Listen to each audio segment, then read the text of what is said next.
Hello friends, स्वागत है आपके अपने यूट्यूब चैनल टारगेट रेलवे पर।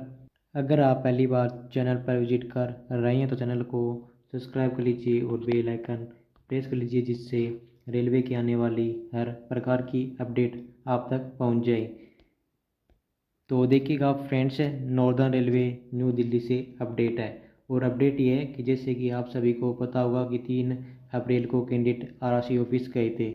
तो अब देखिएगा थर्ड डी को लेकर यहाँ से क्या अपडेट है। थर्ड डी कब तक आएगा, क्या हुआ वहाँ पे, किन किन से बात हुआ और किन किन का डी आने वाला है। तो आज इस वीडियो में मैं आपको इसके बारे में फुल अपडेट देने वाला हूँ। तो आप वीडियो में अंत तक बने रहे और इस वीडियो में आपके लिए कुछ खास अपडेट भी है। तो आप वीडियो को स्किप मत करना, एक एक बात ध्यान को सुनना, क्योंकि इस वीडियो में आपके लिए बहुत इम्पोर्टेंट अपडेट है। तो देखिएगा फ्रेंड्स, मैं आपको बता दूं कि 3 अप्रैल को जो कैंडिडेट आरआरसी ऑफिस गए थे तो वो लोग अब वापस अपने घर आ चुके हैं। तो अब देखिए वहाँ पे क्या बात हुआ, किन से बात हुआ। तो देखिए जो कैंडिडेट वहाँ पे गए थे तो उनका जो बात हुआ था वो एपीओ से बात हुआ था। सीपीओ तो वहाँ पे मिला नहीं उनको, जो सीपीओ मैडम थी वो तो उनको मिली नहीं, लेकिन जो उनका बात हुआ वो एपीओ से बात हुआ था। तो अब देखिए जो एपीओ से क्या बात हुआ यहाँ से। तो एक कैंडिडेट एपीओ के पास में गया था बातचीत करने के लिए थर्ड डी को लेकर कि थर्ड डी हमारा कब आने वाला है। तो जब देखिए वो कैंडिडेट एपीओ से मिला तो एपीओ ने उनकी बात को नहीं सुना, मतलब नेगलेक्ट करा था उनकी बातों को। एपीओ अच्छे से बातचीत नहीं कर रहा था।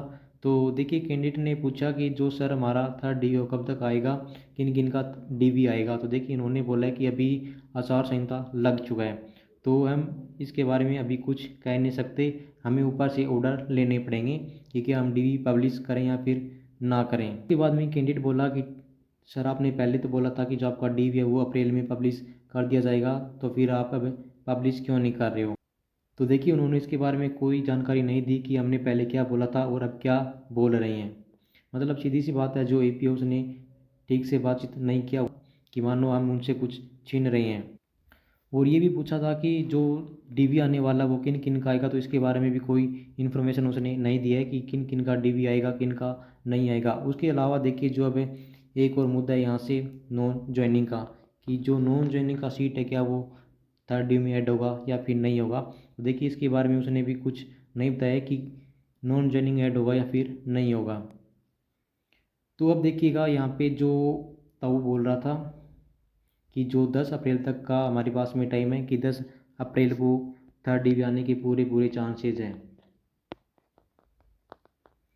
तो अब देखते हैं कि 10 अप्रैल तक डी आता है। अगर नहीं आता है तो हम एक बार फिर से आरआरसी ऑफिस जाने वाले हैं, और इसके लिए अभी प्लानिंग से हम कर रहे हैं कि अगर 10 अप्रैल तक डी नहीं आता है तो हमें नेक्स्ट टाइम में कब जाने वाले हैं उसका डेट अभी फिक्स नहीं है।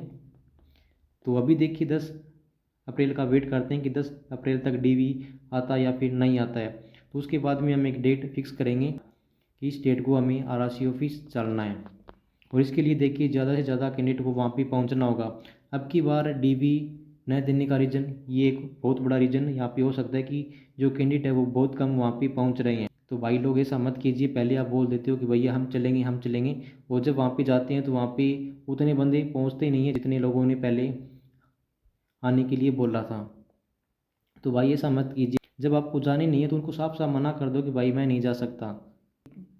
तो अब देखिए जो डी नया आने का एक रीज़न, ये बहुत बड़ा रीज़न है। देखिए डी अगर डी 10 अप्रैल को आता है तो अच्छी बात है, अगर नहीं आता है तो फिर हम बहुत बड़ी संख्या में आरआरसी ऑफिस जाएंगे, चाहे हमें कुछ भी इसके लिए करना पड़े। सभी भाई रेडी रहना भाई, फिर बाद में कोई बहाना नहीं चलेगा। अगर आपको जॉब चाहिए तो अब घर से निकलना ही पड़ेगा, क्योंकि काफ़ी टाइम हो चुका है। तो अब देखिए अगर डी अप्रैल में नहीं आता है तो कब आएगा।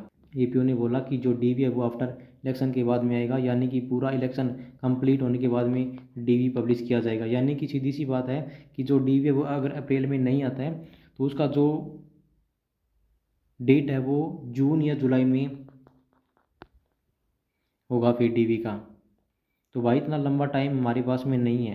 अभी देखिए अगर इन्होंने अप्रैल में डी कंडक्ट करवा लिया तो उसके बाद में डी मेडिकल करवाएंगे, उसके बाद में ये पैनल देंगे, उसमें भी ये लोग टाइम लेंगे। तो इससे अच्छी बात ये है कि अगर ये अप्रैल में डी मेडिकल करवा ले और जून जुलाई तक पैनल दे दे तो अच्छी बात है।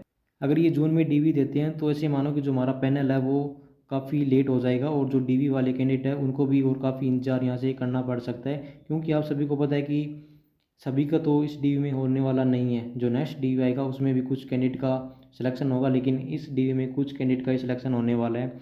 अब कितना सीट आता है ये किसी को नहीं पता है कि यहाँ से कितना सीट ये देने वाले हैं, किस प्रकार से सीट देंगे ये, जो नॉन ज्वाइनिंग का डाटा या फिर ये ज्वाइन का डाटा या जो एब्सेंटी है वो इसमें ऐड करेंगे या फिर नहीं करेंगे। देखिए मैंने आपको बता दिया कि जो हमारा आगे का प्लान क्या रहने वाला है। तो आप अभी 10 अप्रैल का वेट कीजिए कि 10 अप्रैल तक डीवी आता है या फिर नहीं आता है, तो उसके बाद में मैं आपको बता दूंगा कि कब हमको आरआरसी ऑफिस चलना है। इसके लिए भाई प्लीज़ कोई बहाना मत बनाना यार, अगर आपको जॉब चाहिए तो प्लीज़ घर से बाहर निकलिए, तभी आपका जॉब सिक्योर होगा। क्योंकि आपको पता है कि अभी इन्होंने बोल दिया कि आपका डीवी अप्रैल में नहीं आने वाला है, फिर बाद में जून में बोल देंगे कि अभी नहीं आएगा, फिर आगे आगे ऐसे डेट पे डेट देते जाएंगे ये लोग। तो फिर हम लोग आखिर करेंगे क्या, क्या इसी प्रकार से हाथ पे हाथ रख के बैठे रहेंगे। अभी देखिए अगर कल 3 अप्रैल को अगर 100 से 200 लोग वहाँ पे पहुँच जाते तो जो डीवी है ना वो शायद आज ही पब्लिश कर देते हैं, लेकिन वही है वहाँ पे सिर्फ 10-12 लोग पहुँचे। तो 10-12 से क्या होता है भाई, वहाँ पे दिल्ली जैसी बड़ी सिटी में वहाँ पे ऐसे ही घूमते मिल जाएंगे 10-12। तो आपको डीवी चाहिए, आपको जॉब चाहिए, तो आपको घर से बाहर निकलना होगा। और अब देखिए कुछ कैंडिडेट कहेंगे कि भैया हमारे पास में पैसा नहीं है, वो नहीं है, ये नहीं है, कैसे जाएंगे, हम इतनी दूर से हैं। तो भैया देखो जब आपका डीवी होगा तब आपको वहाँ पे जाना पड़ेगा ना, तो फिर आप कहाँ से वो मैनेज करोगे, फिर तो आप मैनेज करोगे कैसे न कैसे। तो अभी मैनेज कर लो, अगर अभी आपने मैनेज नहीं किया तो फिर बाद में कहीं ऐसा ना हो कि आप बाद में मैनेज करने योग्य ही ना बचो। क्योंकि आपको पता है कि चुनाव के बाद में क्या भरोसा इनका कि ये डीवी देंगे या फिर नहीं देंगे, कोई भरोसा नहीं है। जिस प्रकार से अभी ये हमारे साथ में ऐसे मतलब कर रही हैं, डेट भी डेट दे रही हैं कि इस डेट को आ जाएगा। पहले सोचा कि ठीक है इन्होंने नोटिस निकाल दिए तो हमने उनको परेशान नहीं किया बीच में कि ठीक है अप्रैल में हमारा डीवी आ जाएगा। अभी कैंडिडेट जो गए थे वो नॉन ज्वाइनिंग का डाटा ऐड करवाने के लिए गए थे वहाँ पे, कि जो थर्ड डीवी आएगा उसमें नॉन ज्वाइनिंग का डाटा अगर ऐड हो जाएगा तो जो ज़्यादा नंबर जिनका कम है कट ऑफ से तो उनका भी सिलेक्शन हो जाए यहाँ पे, तो इसलिए वो वहाँ पे गए थे। तो वो सिर्फ अपने लिए नहीं आपके लिए भी वहाँ पे गए थे, तो आपका भी हक बनता है कि आप भी अपने लिए और उनके लिए जाइए वहाँ पे, क्योंकि वो देखिए बार बार तो नहीं आ सकते। जिससे मेरा बात हुआ वो भाई पता नहीं कितनी बार दिल्ली आ चुका है, उतना तो मैं नहीं गया जितना वो भाई यूपी से चलकर दिल्ली आ गया। मतलब यूपी से लखनऊ से आगे है उसका गांव, वहाँ से चलकर वो दिल्ली आ रहा है। लेकिन जो दिल्ली के आसपास के कैंडिडेट है वो नहीं पहुँच रहे हैं। हालांकि आपको मेरी बात का बुरा लगेगा, लगना भी चाहिए, क्योंकि जो सत्य बात होती है वो हमेशा कड़वी होती है। तो भाई मुझे आप अपना छोटा या बड़ा भाई समझकर मेरी बातों को मान लो, एक बार मान लो, सिर्फ एक बार। देखिए जब 10 अप्रैल को डीवी आता है तो ठीक है, फिर हमें एक डेट निर्धारित करेंगे। हालांकि 10 के बाद जस्ट नहीं करेंगे, थोड़ा आपको बीच में टाइम देंगे। 10 या 11 को मैं वीडियो लेके आ जाऊँगा, उसमें आपको बता दूंगा कि कब हमको जाना है, कब नहीं जाना है, कहाँ पे पहुँचना है। तो सब कुछ से इन्फॉर्मेशन मैं आपको उसे वीडियो के थ्रू आपको बता दूंगा।